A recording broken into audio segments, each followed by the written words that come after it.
Hi everybody, and welcome to the second mini lecture of the week. I figure this is probably as good of a time as any to blather about Herbert Hoover, and hopefully you'll discover that he led quite the fascinating life.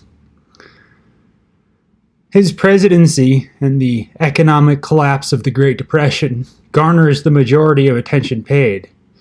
But how did he become president? And as a counterfactual question, what would have been his presidential legacy if it were not for the Depression? This mini lecture is going to give a brief biography of Hoover and of his rise in politics. Two things to keep in mind. Herbert Hoover was the first person elected to the presidency who had never been either elected to public office or had been in the military, especially at the rank of general. And two, Herbert Hoover was the wealthiest man to become president until John F. Kennedy. But he was entirely self-made. He had been orphaned at age 9 with a meager inheritance split between 3 siblings.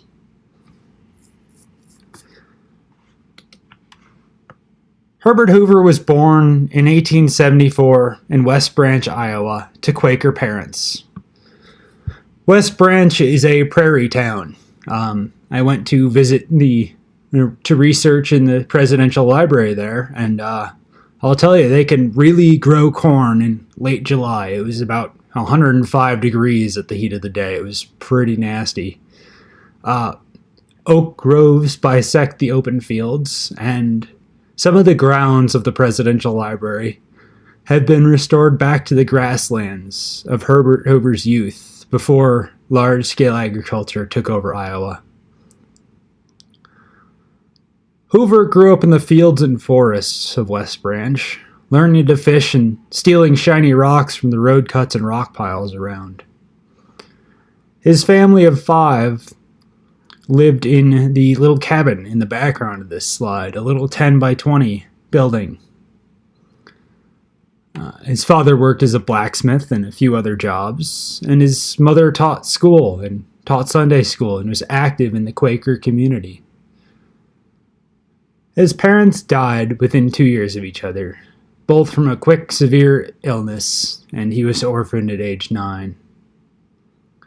Herbert went to live with relatives in the West Branch area, and then he went to live with an uncle in a Quaker settlement in Newberg, Oregon. His uncle was a land speculator and a physician, and Herbert worked as an office boy while getting an informal high school education, both from formal schooling but also from trips with his uncle. And he learned accounting and basic business by dealing with the new settlers and promoting lands for sale. When he was in his late teenage years, his uncle arranged for a friend to come visit. The friend was a mining engineer and impressed on the young Hoover the possibilities of mining engineering, the technical demanding work in the country, and the allure and adventure. At the time, mining engineers were basically cooler versions of today's tech bros, and I bet Herbert Hoover could totally beat up Elon Musk. Hoover enrolled in Stanford University's inaugural class and worked his way to a degree in geology. To pay for his school, he worked in the geology department's offices throughout the semesters, and also served as a treasurer for Stanford's sports teams. Over the summers, he interned with the U.S. Geological Survey, gaining mentors and a lot of experience. At Stanford, he also met Lou Henry, another geology student who enjoyed the outdoors and the adventurous life. Lou Henry was smart as a whip and also a polyglot. She was very good with languages. They began dating, but as an orphan, Herbert Hoover knew that he needed to get his life together and get his finances in order before making any big plans. So, Herbert Hoover graduated from Stanford and went to get a job working in California's gold fields, hopefully as an engineer, but his timing wasn't exactly the best. He landed in the gold fields during the fallout from the Panic of 1893, and the only job he could get was as a mucker, shoveling broken rock into ore bins. He switched positions a few times, and even learned some practical mining from Cornish miners who were working in the district. After several months underground, Hoover managed to get a low-paying job in the office of another prominent engineer and quickly proved his skill. He was first promoted within the office, and then recommended to a British firm looking for an engineer to go to Australia's goldfields. Herbert was 23, and he grew a crappy little mustache to make him look older. He first traveled to London, where he met with the partner of the firm, and then he went to the Australian outback, inspecting mines by riding on horses and camels and covering thousands of miles. His driving ambitions in Western Australia were to increase mining efficiency and decrease working costs to maximize profits and maximize mineral production. Hoover's hard work and success earned him a healthy salary and an appointment in Qing Dynasty China. He asked Lou Henry if she wanted to marry him over telegram, since he was departing Australia and she was in California, and she accepted. At the time, China was attempting to modernize, while European empires were trying to squeeze into the country and gain trade and missionary concessions. China was pretty much the definition of an absolute mess when the Hoovers arrived, with rampant flooding, cholera outbreaks, famine, and drought all over the country. Herbert began inspecting mines in the provinces around Beijing, but particularly fixed his attention on the coal mines of the Kaiping Basin. As Hoover inspected the mineral resources of China, discontented peasants began forming a social movement known as the Boxers, or the Righteous and Harmonious Fists. This was a millenarian movement and has been compared to the ghost dance of Native American societies in the West. The Boxers believed that if they performed the correct ritual, they could become impervious to Western bullets. And as the discontent from the flooding, cholera, drought, famine, and other nasty things spread, the Boxers began marching in small groups on Beijing and Tianjin, attempting to kick out the foreigners and strengthen the Qing dynasty. The dynasty responded in kind by briefly supporting the Boxers and pledging to support them with the Chinese military. The young Hoovers found themselves under siege in the foreign concession of Tianjin, with 1,600 Russian troops protecting the few thousand foreigners from hundreds of thousands of pissed-off, hungry peasants and parts of the Chinese army. Tianjin was besieged for about a month before it was relieved by the Eight Nations Alliance, a combined military force dispatched to suppress the Boxers. Herbert Hoover personally guided a detachment of Marines through Tianjin, an American engineer leading American Marines in a foreign country to suppress a domestic insurrection.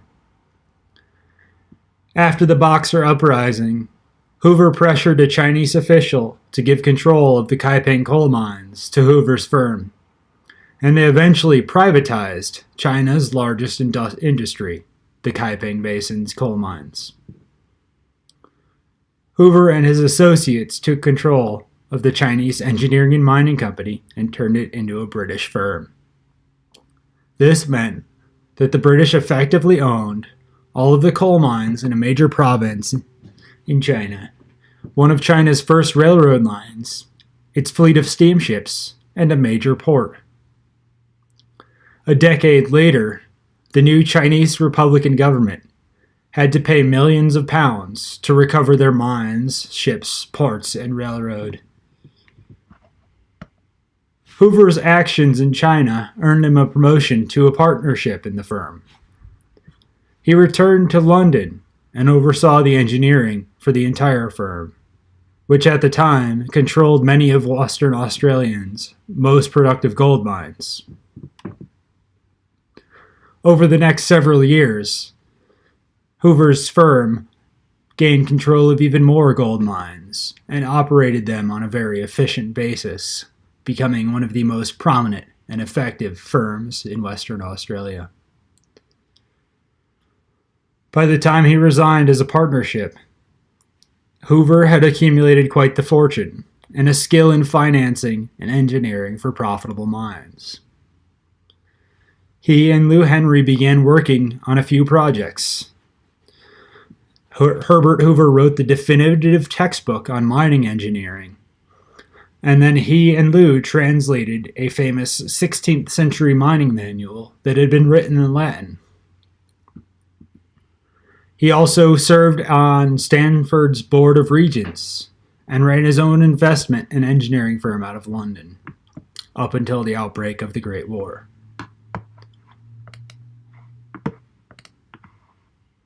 I talked last week about Herbert's role in the Commission for the Relief of Belgium, so I won't really rehash it much here.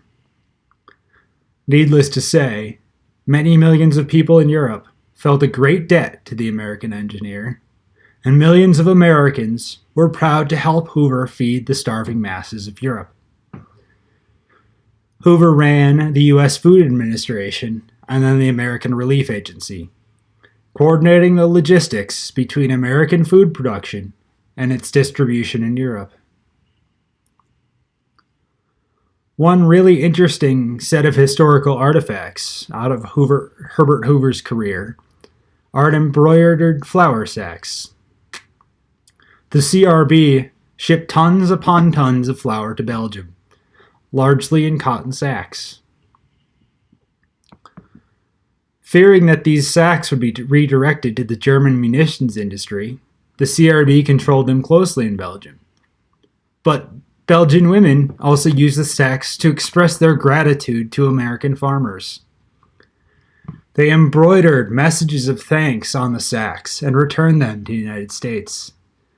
And these embroidered sacks form a tapestry of transatlantic gratitude and connection. Hoover was a celebrity, a war hero who had fought no one, who directed a massive and unprecedented humanitarian operation to feed the most vulnerable in the midst of the Great War. He had done the majority of his work through private donation and subscription, with some government funding as well.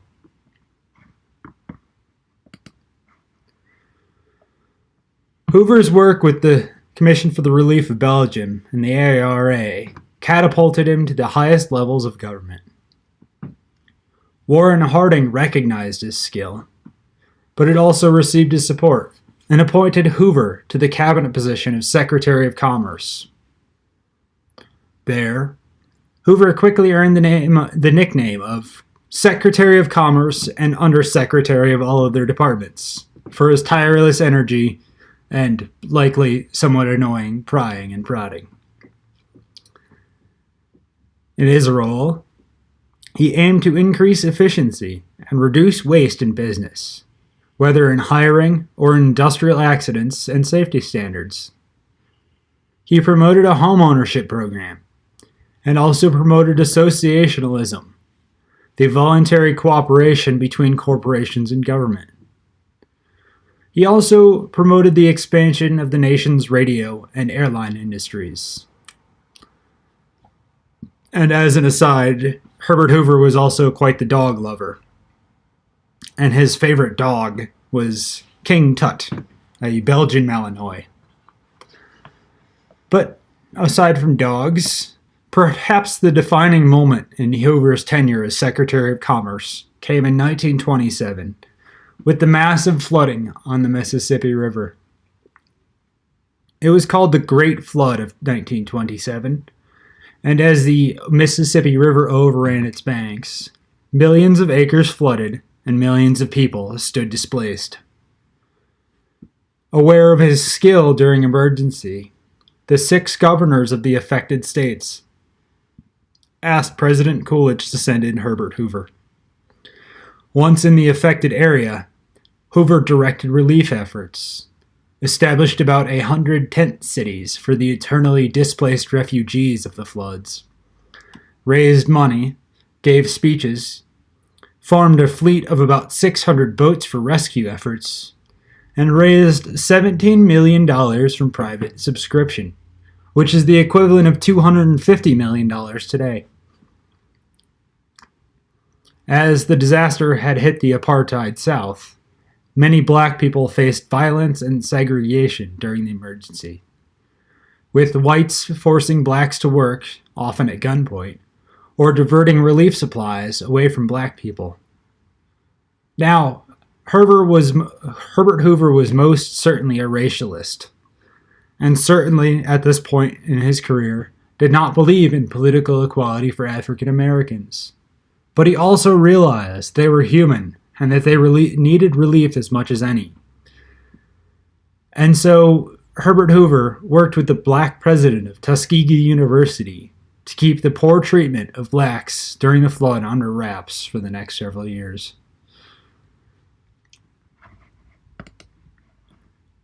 Despite Hoover's testy relationship with Calvin Coolidge, the Great Flood of 1927 catapulted Hoover to the top of the field for Republican candidate for president. Calvin Coolidge had called him, quote, Wonder Boy, and at one point said, quote, For 6 years the man has given me unsolicited advice, all of it bad. I was particularly offended by his comment to, quote, shit off the pot, end quote. Herbert Hoover won the Republican nomination in 1928 and faced Democrat Al Smith in the election. The economy was booming, and Hoover was the hero of the Mississippi Delta and of Belgium. Smith faced headwinds of anti-Catholic sentiments, with some fearing that as a Catholic president, he would be beholden to the Pope and the Vatican. And the Ku Klux Klan had even recently diversified and broadened its bigotry and hatred to include Catholics and immigrants. So Smith got a further challenge as a Democrat. Hoover won the election pretty much overwhelmingly.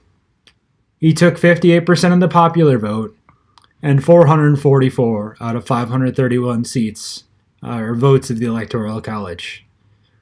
We'll talk next week about Hoover's presidency in the Great Depression, but I think this is as good a place as any to close out this mini lecture.